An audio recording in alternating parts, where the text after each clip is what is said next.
எல்லாருக்கும் வணக்கம். கதைப்போமா with RJ. நம்மளோட சேனலில் வீரயுக நாயகன் வேல்பாரி சரித்திரத்தை நம்ம 20 நிமிஷமாக மொத்த புக்கையும் நம்ம கேட்டுட்டு இருக்கோம். வாங்க அடுத்த 20 நிமிஷத்தை இன்னைக்கு கேட்கலாம். பாரி 87. கருங்கை வாணன் சிகிச்சை பெற்று வந்த மருத்துவ கூடாரத்துக்கு வந்தனர் பொதிய வெப்பனும் முசுகுந்தரும். முகத்திலும் கை கால்களிலும் ஆங்காங்கே நெருப்பு காயங்கள் ஏற்பட்டுள்ளன. ஓரிரு நாட்களில் குணமாகிவிடும் என்றார் மருத்துவர். தீக்காயங்களின் தன்மையை பற்றி மருத்துவர்களிடம் கேட்டறிந்தான் பொதியவர்பன். மழை பெய்ய தொடங்கியது. நெடுநேரம் வரை மழை நிற்கவில்லை. வேட்டுவன் பாறையில் நடைபெற்ற தாக்குதலை பற்றி கருங்கை வாணனுடன் நீண்ட பொழுது பேசிக் கொண்டிருந்தான் பொதியவர்பன். மூவேந்தர்களும் சோழ வேலனும் வழக்கம் போல் இரவில் சந்தித்து உரையாடினர். பொதியவர்பனும் முசுகுந்தரும் கருங்கை வாணனை பார்க்க போயிருந்ததால் இன்றைய உரையாடலில் அவர்கள் பங்கெடுக்கவில்லை. சோழவேலன் கேட்டார், போர் விதிக்கான பேச்சுவார்த்தையை நடத்த பொருத்தமானவரை இன்றே அழைத்து வாருங்கள் என்று கபிலரிடம் சொல்லி இருக்கலாமே. நாளை அழைத்து வர சொன்னது அவர்களுக்கு நேரம் கொடுத்ததாகி விடாதா? குலசேகர பாண்டியன் சொன்னார், நாம் திட்டமிட்டு கொள்ள நேரம் தேவைப்படுகிறது. அதனால்தான் நாளை அழைத்து வர சொன்னேன். போருக்கான விதிகள் எல்லோரும் அறிந்ததே. பல 100 போர்க்களங்களில் குருதி கலந்த காற்றை நுகர்ந்தபடி தளபதிகளாலும் அமைச்சர்களாலும் பேசி பேசி உருவாக்கப்பட்ட வார்த்தைகள் தான் அவை.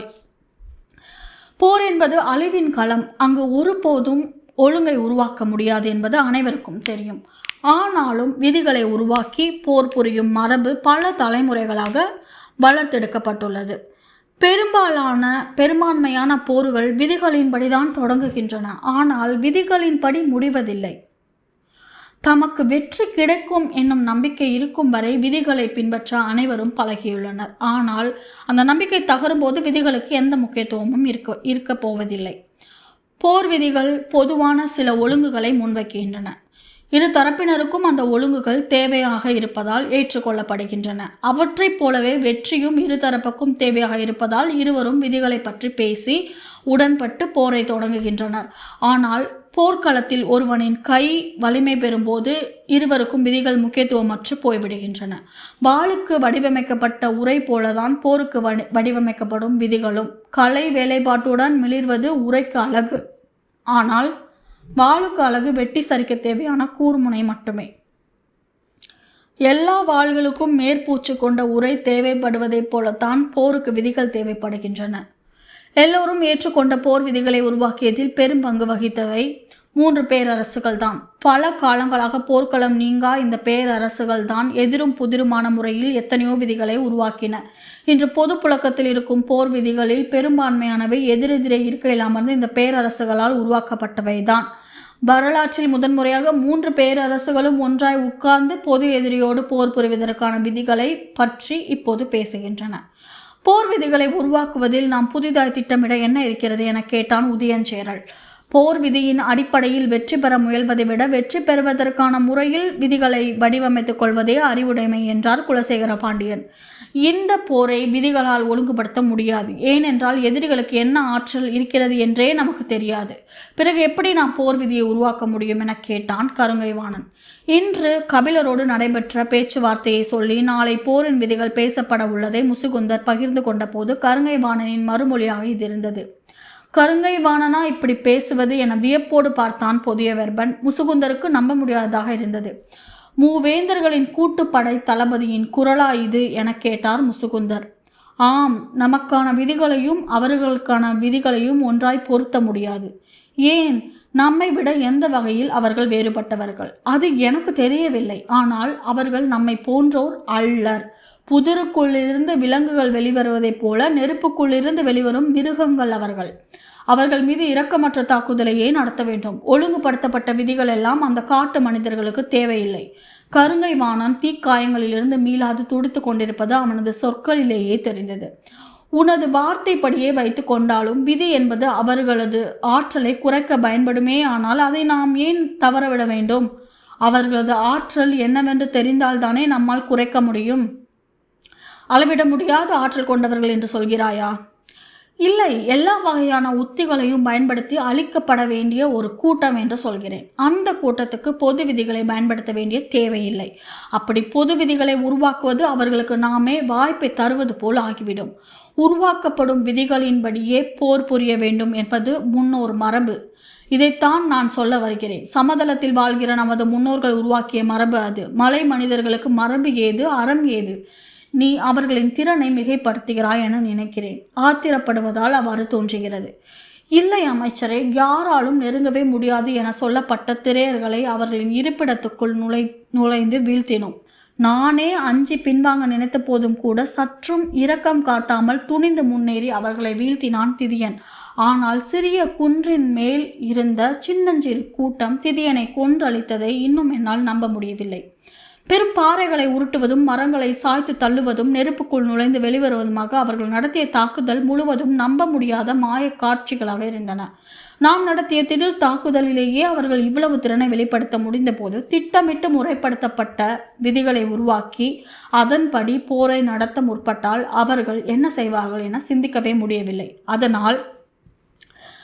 அதனால் அவர்கள் சிந்திப்பதற்கான வாய்ப்பை கொடுக்கக்கூடாது. எல்லா வகையிலும் அழித்தொழிப்பு ஒன்றே நோக்கமாக கொண்ட தாக்குதல் முறையை பின்பற்ற வேண்டும்.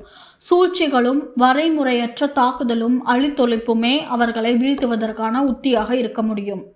பரம்பு நாடு இதுவரை விதிகள் வகுத்து கொள்ளப்பட்ட ஒரு போர் முறைக்குள் பங்கெடுத்ததில்லை. பரம்புக்குள் நுழைந்த எதிரி நாட்டினரின் மீது தாக்குதல் நடத்தி வென்றுள்ளனர். தாக்குதல் போருக்கும் விதிகளால் வரையறுக்கப்பட்ட களப்போருக்கும் நிறைய வேறுபாடு உண்டு. விதிகளால் முறைப்படுத்தப்பட்ட போரில் தாக்கும் திறன் மட்டுமே எல்லாவற்றையும் தீர்மானித்து விடுவதில்லை.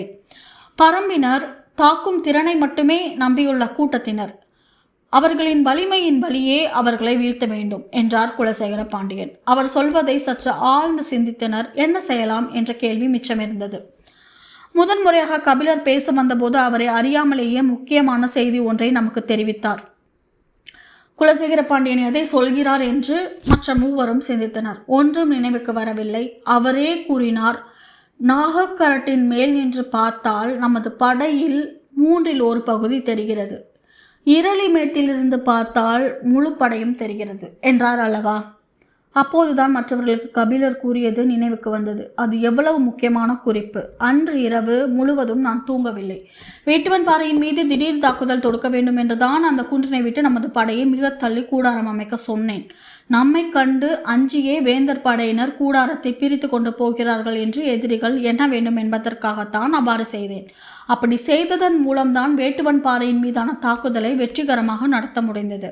அதில் கவனம் செலுத்திய நான் மற்றொன்றை கவனிக்க தவறிவிட்டேன் என்றார் சற்று கவலையோடு. குலசேகர பாண்டியனின் கவலை அனைவர் முகத்திலும் பரவியது. நாம் படையை மலையடிவாரத்தில் நிறுத்திவிட்டோம். அவர்கள் பார்வையால் மதிப்பிட முடியாத தொலைவில் நிறுத்தி இருக்க வேண்டும்.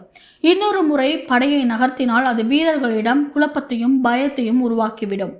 எனவே நாம் போர் உத்தியை மிக கவனமாக திட்டமிட வேண்டும் என்றார். என்ன செய்ய வேண்டும் என நினைக்கிறீர்கள் என கேட்டான் உதயஞ்சேரல். இந்த போருக்கான களம் மலையடிவாரத்தில் அமையக்கூடாது. கிழக்கும் மேற்குமாக நின்று நாம் போரிடக்கூடாது. ஏனென்றால் மேற்கு திசையில் மலை இருக்கிறது. எதிரிகள் படையின் பின்புறம் மலை இருப்பது அவர்களுக்கான வலிமையை கூட்டும். எனவே படையின் அணிவகுப்பு வடக்கு தெற்காக இருக்க வேண்டும். அதே போல அவர்களின் மேலிருந்து பார்த்தால் மதிப்பிட முடியாத தொலைவில் போர்க்களம் அமைய வேண்டும் என்றார். இதை எப்படி நடைமுறைப்படுத்துவது என அனைவரும் தீவிரமாக சிந்திக்க தொடங்கினர். இதில் உள்ள பெரும் சிக்கல் போருக்கான களத்தையும் படைகள் நிற்க வேண்டிய திசையையும் தீர்மானிப்பது தளபதிகளோ அரசர்களோ அல்ல, போரின் விதி பிறலாத நிலைமான் கோல் சொல்லிகளே. போர் நிலத்தின் அனைத்து விதிகளையும் எழுதுபவர்கள் நிலைமான் கோல் சொல்லிகளே. நாள்தோறும் போர் எப்போது தொடங்க வேண்டும், எப்போது முடிவர வேண்டும் என்பதை போர்க்களத்தில் நடப்பட்ட நாளிகை கோலை பார்த்து சொல்பவர்களே கோல் சொல்லிகள் என்று அழைத்தனர். போர்க்களத்தின் ஒவ்வொரு நாளும் கோல் சொல்லியின் குரலேதான் தொடங்குகிறது, முடிகிறது. எனவே இரு தரப்பும் ஏற்றுக்கொண்ட கோல் சொல்லியானவர் அறம் தவறாத நிலைமானாக இருக்க வேண்டும் என்பதால் அவரை நிலைமான் கோல் சொல்லி என்று அழைக்கும் பழக்கம் உருவானது. அவ்வாறு தேர்வு செய்யப்படும் நிலைமான் கோல் சொல்லிதான் போர் புரிவதற்கான இடத்தையும் போருக்கான காலத்தையும் முடிவு செய்கிறார். குலசேகர பாண்டியன் சொன்னார், எனது கணிப்பின்படி எதிரிகளின் தரப்பில் கோல் சொல்லியாக கபிலரையே கூறுவார்கள். ஆம், அவர்களின் தரப்பில் நாளிகை கோலை பார்க்கும் அறிவு வேறு யாருக்கு இருக்கப் போகிறது என்றார் சோழவேலன். நமது தரப்பில் யாரை அணிவிக்கப் போகிறோம் என கேட்டான் உதயஞ்சேரல். போர்க்களம் அமையும் இடம்தான் இந்த போரின் வெற்றி தோல்வியை முடிவு செய்வதில் முக்கிய பங்காற்றப் போகிறது. எனவே நாம் சொல்லும் இடத்தில் போர்க்களத்தை முடிவு செய்பவராக நிலைமான் கோல் சொல்லி இருக்க வேண்டும். எதிரியின் தரப்பில் கோல் சொல்லியாக கபிலர் வந்தால் அவரும் நாம் சொல்லும் இடத்தை ஏற்றுக்கொள்ள செய்யும் திறன் கொண்டவராகவும் சூழ்ச்சி தெரிந்தவராகவும் இருக்க வேண்டும் என்றார் குலசேகர பாண்டியன். அவர் சொல்வதை மறுப்பதற்கில்லை. நமது தரப்பில் யாரை நியமிப்பது என்று தீவிரமாக சிந்தித்தனர்.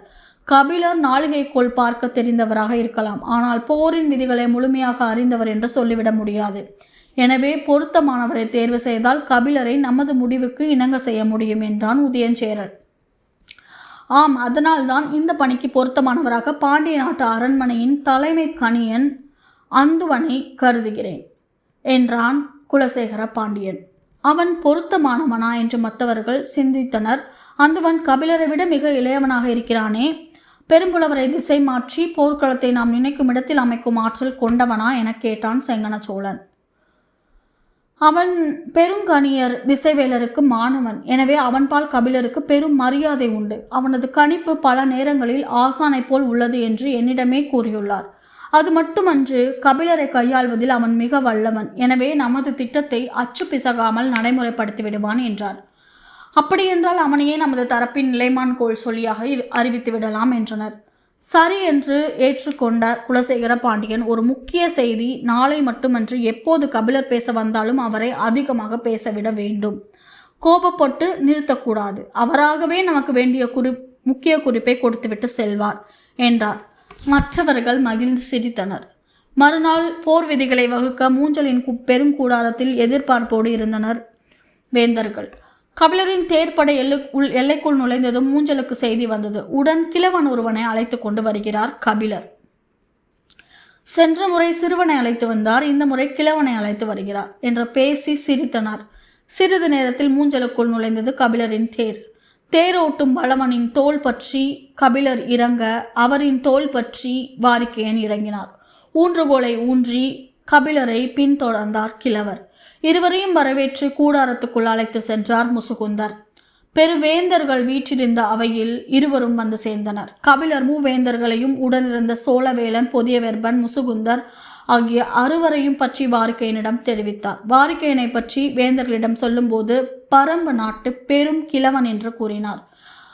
பன்னெடுங்காலத்து முன் பட்டுப்போன மரம் போல் இருக்கிறான் கிழவன். கால்கள் கவட்டை விழுந்து நகங்கள் எல்லாம் சூம்பி சுருண்டு கிடக்கின்றன.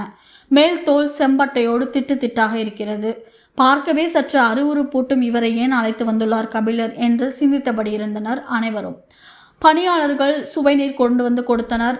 வாரிக்கையன், எனக்கு தேவையான எல்லா சுவைகளும் வெற்றிலையில் தான் இருக்கின்றன என சொல்லி இடுப்பின் இடது பக்கத்தில் சுருட்டி வைத்திருந்த வெற்றிலையை எடுத்தார். கபிலர் சுவைநீர் குவளையை வாங்கி குடிக்கத் தொடங்கினார். மற்றவர்களும் சுவைநீர் பருகினர்.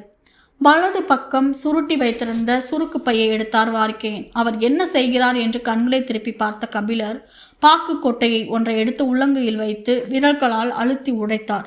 கொட்டை உடையும் ஓசை சடக்கென கேட்டது. வாரிக்கையனுக்கு இடது பக்கம் கபிலரும் வலது பக்கம் சற்று தள்ளி எதிரே உதயஞ்சேரலும் அமைந்திருந்தனர். வாரிக்கையனுக்கு நேர் எதிரில் குலசேகர பாண்டியன் இருந்தார். அவருக்கு வலதும் இடதுமாக மற்றவர்கள் இருந்தனர். கிழவன் பாக்கு கொட்டையை விரல்களால் அழுத்தி உடைக்கும் ஓசை பக்கத்தில் இருந்த உதயஞ்சேரலுக்கு கேட்டது. தள்ளாடி நடந்து வரும் கிழவன் பாக்கு கொட்டையை விரல்களால் எப்படி அழுத்தி உடைத்தான் என்று வியப்போடு பார்த்தான் அவன். சோழவேலன் சுவைநீரை பருகியபடியே கபிலரிடம் கேட்டார். நேற்று பெருமழை பெய்ததல்லவா? இரவு போதுமான உறக்கம் இருந்திருக்காது. நனைந்து ஈரம் கொண்டிருப்பீர்கள். வயதான காலத்தில் உடல்நிலையை பேணுதல் கடினமானது. ஒருவேளை நீங்கள் வர காலம் தாழுமோ என நினைத்தேன். நான் குகையில் இருந்ததால் மலையில் நனையவில்லை, உறக்கமும் கெடவில்லை என்றார் கபிலர். மலைக்கு குகை இதமான வெப்பத்தோடு இருக்கும், தூங்கவும் சுகமாகத்தான் இருக்கும். ஆனால் வவ்வால்கள் நிறைய அடைந்து கிடைக்குமே, ஆழ்ந்து தூங்க விடாதே என்றார் சோழவேலன். கபிலரை கூடுதலாக பேச விடுதல் நேற்றெடுத்த முடிவுகளில் ஒன்றல்லவா? வவ்வாலை அதன் இருப்பிடத்திலிருந்து விரட்டுவது எளிய செயலென்று, அதுவும் நீண்ட குகையை என்றால் விரட்ட விரட்ட அது உள்ளே போய் அடைந்து கொள்ளும் என சொன்ன உதயஞ்சேரல், அந்த குகை எவ்வளவு நீளமானது என கேட்டான். எவ்வளவு நீளமாக இருந்தால் என்ன? குகையை விட்டு வவ்வாலை விரட்டுவதெல்லாம் பெரிய வேலையா என்று எதிர்கேள்வி கேட்டார் வாரிக்கையன். அனைவரும் ஆர்வத்தோடு பார்த்தனர். தங்களுக்கு தேவை பேச்சின் மூலம் பெறும் தகவல் தான். கபிலரோடு சேர்ந்து கிழவனும் அதிகம் பேசுபவனாக இருக்கிறான் என்று எண்ணியபடி அவர் சொல்லப் போவதை கவனித்தனர். வெற்றிலையை மென்றபடியே வாரிக்கையன் கேட்டான், உங்களுக்கு பனை ஏறி அணிலை பற்றி தெரியுமா? அணிலின் அது ஒரு வகை என்று அறிவேன், அவ்வளவுதான் என்றான் உதயஞ்சேரல். வெற்றிலையை ஒரு பக்கமாக ஒதுக்கி கொண்டே வாரிக்கையன் சொன்னார், தெளிந்த நீர் இருக்கும் கிணற்றில் கல்லை போட்டால் அது ஆழத்துக்கு செல்வது வரை எப்படி பார்க்க முடியுமோ அப்படித்தான் குகைக்குள் பனையேறி அணிலை விட்டால் அடைந்து கிடக்கும் வவ்வாலை கடைசி வரை விரட்டி போவதை பார்க்க முடியும்.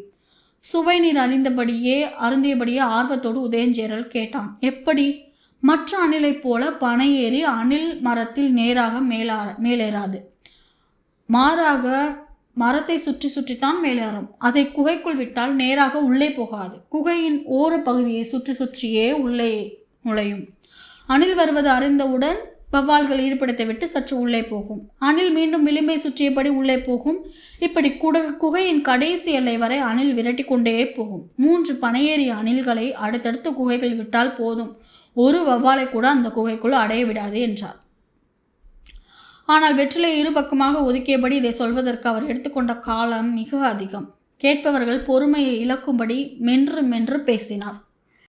இவ்வளவு மெதுவாக பேசக்கூடியவர் அல்லரே வாரிக்கையன், ஏன் இவ்வளவு மெதுவாக பேசுகிறார் என கபிலருக்கே விளங்கவில்லை. சிந்தித்து கொண்டிருக்கும் போது புதிய வெர்பன் கேட்டான், என் நேரமும் வெற்றிலையை மென்று கொண்டேதான் இருப்பீர்களா? பேசும்போது கூட மெல்வதை நிறுத்த மாட்டீர்களா? கண்ண தாடை இரண்டும் அகன்று மேலேறின. மென்று கொண்டே சிரித்தார். கருவுற்ற பெண்ணுக்கு வாயுறிக்கொண்டே இருக்கும் அல்லவா, அதே போலதான் எனக்கும் வாயுறிக்கொண்டே இருக்கும். அதனால் வெற்றிலையை மென்று கொண்டே இருப்பேன் என்று சொன்னவர் கேள்வி கேட்ட புதியவர்பனை பார்த்து, உன் மனைவி கருவுற்றிருக்கிறாளா என கேட்டார். சற்றும் எதிர்பாராத கேள்வி. கபிலரே அதிர்ந்து போனார். புதியவர்பனுக்கு அவையில் என்ன சொல்வது என தெரியவில்லை. அந்தரங்கத்துக்குள் நெருப்பு பட்டது போல் இருந்தது. அதிர்ச்சியை வெளிக்காட்ட முடியாமலும் உச்சரிக்க முடியாமலும் திணறினான். இருக்கை நிலையை யார் உடைப்பது என யாருக்கும் புரியவில்லை. நிலைமையை அறிந்த முசுகுந்தர் தலையிட்டார். இளவரசருக்கு இப்போதுதான் மனமாகி இருக்கிறது. வாரிக்கையன் விடுவதாக இல்லை. இப்போது மனமானவரை ஏன் போர்க்களத்துக்கு கூட்டி வந்தீர்கள்? பனையேறி அணிலி போல மனைவி அல்லவா சுற்றி கொண்டிருக்க வேண்டும். இங்கு வந்து கிழவர்களோடு உட்கார்ந்து வவ்வாலை பற்றி ஏன் பேசிக் கொண்டிருக்கிறார் என கேட்டார். நிலைமை மிக மோசமாகி கொண்டிருக்கிறது என அனைவரும் உணர்ந்தனர். இதற்கு மேல் இந்த பேச்சை நீட்டிக்க வேண்டாம், போர் விதிகளுக்கான பேச்சை தொடங்கலாம் என எண்ணி குலசேகர பாண்டியனை பார்த்தார் சோழவேளன். அவரோ வாரிக்கையனை கூர்ந்து பார்த்தபடி ஆழ்ந்த சிந்தனையில் இருந்தார். நேரமாகி கொண்டிருந்தது. சரி, நாமே தொடங்கலாம் என நினைத்த சோழவேளன் பரம்பின் தரப்பில் நாளிகை கோலை பார்த்து சொல்ல போகும் நிலைமான் கோல் சொல்லி யார் என முடிவு செய்து விட்டீர்களா? கேட்டு முடிக்கும் முன் வாரிக்கையன் சொன்னார், கபிலர் தான். குலசேகர பாண்டியன் கணித்தது துளி அளவும் பிசிறவில்லை. மிக சரியாக இருந்தது. கபிலரை கைக்கொள்ளும் திட்டம் ஏற்கனவே தீட்டப்பட்டிருந்தது. சற்று இடைவெளிக்கு பிறகு உங்களின் தரப்பில் நிலமான் கோல் சொல்லி யார் என கேட்டான் வாரிக்கையன். குலசேகர பாண்டியன் தான். பேரை சொல்ல வேண்டும். நேற்று அப்படித்தான் பேசப்பட்டது. ஆனால் அவரோ வாரிக்கையனை கூர்ந்து பார்த்தபடி பேசாமல் இருந்தார். அவையில் அமைதி நீடித்தது. மற்ற இரு வேந்தர்களுக்கும் ஒன்றும் புரியவில்லை. நேற்றைய பேச்சில் புதிய வெர்பனும் முசுகுந்தரும் கலந்து கொள்ளாததால் அவர்கள் இயல்பான அமைதியோடு இருந்தனர். வாரிக்கையன் தான் வெற்றிலையை மென்று கொண்டே கேட்டதால் சரியாக புரியவில்லையோ என நினைத்து மீண்டும் ஒரு முறை கேட்டார். உங்களின் தலைப்பில் நிலைமான் கோல் சொல்லி யார்? அவையில் பேச்சு ஏதும் எழவில்லை. ஏன் எதுவும் சொல்லாமல் இருக்கிறார்கள் என்று கபிலருக்கு புரியவில்லை. செங்கன சோழன் தன் தந்தையின் முகத்தை பார்த்தான். உதயஞ்சேரலோ சோழர்கள் இருவரையும் பார்த்தான். எதிரில் உட்கார்ந்திருப்பவர்கள் ஏன் திகைத்தபடி ஒருவரை மாற்றி ஒருவர் பார்த்து கொண்டிருக்கின்றனர் என கபிலருக்கு புரியவில்லை. இனியும் பேசாமல் இருக்கக்கூடாது என நினைத்த சோழவேளன் தலைமை கணியன் என தொடங்கினார். ஆனால் பெயர் சட்டென நினைவுக்கு வரவில்லை. நினைவு கூர்ந்தபடி நிறுத்தினார். குலசேகர பாண்டியனின் அருகில் நின்றிருந்த முசுகுந்தரோ ஒரு கணம் அதிர்ச்சியானார். திசைவேலரை அவர் சொல்கிறார் என திகைத்து குலசேகர பாண்டியனை பார்த்தார். அவரோ எதுவும் பேசாமல் வாரிக்கையனையே பார்த்து கொண்டிருந்தார். அவையோருக்கு என்ன சொல்வதென்று புரியவில்லை. முசுகுந்தர் குலசேகர பாண்டியனுக்கு மிக அருகில் சென்று மெல்லிய குரலில் திசைவேலரா பேரரசே என கேட்டார். குலசேகர பாண்டியன் மெல்லிய சிரிப்போடு தலையசைத்தார். முசுகுந்தருக்கு பேர் அதிர்ச்சியாக இருந்தது. திசைவேலரை போன்ற அறம் தவறாத மாமனிதரை போருக்கான கோல் சொல்லியாக நியமித்தால் அவரை நம்மால் எந்த வகையிலும் பயன்படுத்தி கொள்ள முடியாது. போர்க்களத்தின் பிடிமானம் நம்மிடம் இல்லாமல் போகும் வாய்ப்புண்டு என சிந்தித்தபடி மீண்டும் அவரை உற்று பார்த்தார். அதே சிரிப்போடு தலையசைத்தார் குலசேகர பாண்டியன்.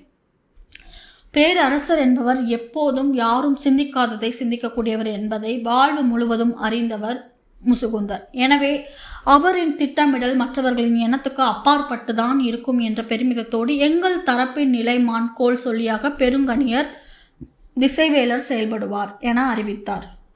வேந்தரின் தரப்பில் இருந்த மற்றவர்கள் திகைத்து போனார்கள். புதிய வெப்பனுக்கோ தலையே சுற்றுவது போல் ஆனது. என்ன நடக்கிறது இங்கு என்று யாராலும் புரிந்து கொள்ள முடியவில்லை. தான் பேசட்டும் என்று மற்றவர்கள் கருதுவதாக நினைத்த முசுகுந்தர் திசைவேலரை நாளை அழைத்து வருகிறோம், கோல் சொல்லிகள் இருவரும் போரின் விதிகளை வரையறுக்கட்டும் என்றார். சரி என சொல்லி அவை நீங்கினர் கபிலரும் வாரிக்கேனும். பிற்பகலில் இறங்கு வேலில் தேர் வேந்தர்களின் படையை விட்டு வெளியேறியது. நீண்ட நேரம் கபிலர் எதுவும் பேசவில்லை. அவருக்கு அவையில் நடந்ததை புரிந்து கொள்ள முடியவில்லை. ஏன் பேசாமல் வருகிறீர்கள் என கேட்டார் வாரிக்கையன். இல்லை, பேரரசர்களில் மூத்தவர் குலசேகர பாண்டியன், அவர்தான் எல்லாவற்றையும் பேசுவார். ஆனால் இன்று அவர் பேசுவதை முற்றிலும் தவிர்த்து விட்டார். மற்றவர்கள் அவரின் முகத்தையே மீண்டும் மீண்டும் பார்த்து கொண்டிருந்தனர். காரணம் எதுவும் எனக்கு பிடிபடவில்லை என்றார். சற்றே சிரிப்போடு காரணம் நான் தான் என்றார் வாரிக்கையன். நீங்களா என அதிர்ச்சியோடு கேட்டார் கபிலர். ஆம், நான் முதலில் இடது பக்க இடுப்பு பையில் இருந்த வெற்றிலையை எடுத்தேன் என்பதை நீங்கள் கவனித்தீர்கள். ஆனால் வலது பக்க சுருக்கு பையை திறந்து என்ன செய்தேன் என்பதை நீங்கள் கவனிக்கவில்லை என்றார். சுருக்கு பையில் என்ன செய்தீர்கள்? அதற்குள் தான் திகைப்பூச்சியை வைத்திருந்தேன். பாக்கு எடுப்பதைப் போல அவற்றுள் 3 முதலில் எடுத்து வெளியில் விட்டேன். அவை போவதை மற்றவர்கள் எளிதில் பார்த்துவிட முடியாது. ஆனாலும் கவனமாக இருக்க வேண்டும் என்பதால் தான் பாக்கை மற்றவர்களுக்கு கேட்பதைப் போல சத்தமாக உடைத்தேன். எல்லோரின் கவனமும் எனது கைக்கு வந்தது. திகைப்பூச்சிகள் எனக்கு நேராக உட்கார்ந்திருப்பவனின் இருக்கை நோக்கி போனது. அது கடித்து சிறிது பொழுதுக்கு பிறகுதான் திகைப்பு தன்மை உருவாகும். அதனால்தான் வெற்றிலையை மென்றபடி மெல்ல மெல்ல பேசி நேரத்தை நீட்டித்தேன் என்றார். கபிலர் உறைந்து போனார். நீங்கள் தான் குலசேகர பாண்டியனை பேச விடாமல் செய்ததா? அப்படி செய்ததால் நமக்கு என்ன நன்மை? நம்மிடம் போர் விதிகளை எப்படி பேசுவது, யார் யார் பேசுவது என்பதையெல்லாம் அவர்கள் ஏற்கனவே முடிவு செய்திருப்பார்கள். திகைப்பூச்சி கடிப்பதன் மூலம் அவர்களில் இருவர் பேச முடியாத நிலையை எய்துவர். முடிவு செய்தபடி ஏன் பேசவில்லை என்று மற்றவர்களுக்கு பேச முடியாதவர் மீது ஐயம் உருவாகும். அந்த ஐயம்தான் விரிசலுக்கான வழியை உருவாக்கும் என்றார். கபிலர் விரித்த கண்களை இமைக்காமல் வாரிக்கையனையே பார்த்து கொண்டிருந்தார். அவர் மேலும் சொன்னார், அவர்கள் மூவரும் நண்பர்கள் அல்ல, நம்மை அழிப்பதற்காக ஒன்றுபட்டுள்ளனர். எனவே அவர்களுக்குள் விரிசலை உருவாக்க சிறிய காரணமே போதுமானது. நாகக்கரட்டின் அடிவாரத்தில் தேர் வந்து நின்றது. கபிலர் கீழ் இறங்கினார். அவரின் தோள் பற்றி இறங்கிய வாரிக்கையன் சொன்னார், இந்த போரில் வலிமை மிகுந்த எண்ணற்ற ஆயுதங்களை நாம் பயன்படுத்தப் போகிறோம். ஆனால் நாம் பயன்படுத்தப் போகும் எந்த ஒரு ஆயுதத்தையும் விட கண்களுக்கு தெரியாத இந்த சிறு பூச்சி செய்துள்ள நன்மை இணையற்றதாக இருக்கும். பேச்சின்றி நடந்தார் கபிலர். அது சரி, யார் அந்த திசைவேலர்? வாரிக்கையின் கேள்விக்கு அதிர்ச்சியிலிருந்து மீண்டபடி பதில் சொன்னார் கபிலர். அறத்தின் அடையாளம். இதோட பரம்பு மலையின் நாயகன், இயற்கையின் நண்பன் வேள்பாரியோட நம்ம பண்ணிகிட்ருக்கிற பயணத்தை, இன்னைக்கான பயணத்தை இதோடு நம்ம முடிச்சுக்கலாம். நாளைக்கு மேற்கொண்டு ஆரம்பிக்கலாம். இந்த பதிவு உங்களுக்கு பயனுள்ளதாக இருந்துச்சுன்னா கதைப்போமா வித் ஆர்ஜி சேனலை லைக் பண்ணுங்கள், ஷேர் பண்ணுங்கள், கமெண்ட் பண்ணுங்கள், கண்டிப்பாக சப்ஸ்கிரைப் பண்ணுங்கள். தேங்க்யூ.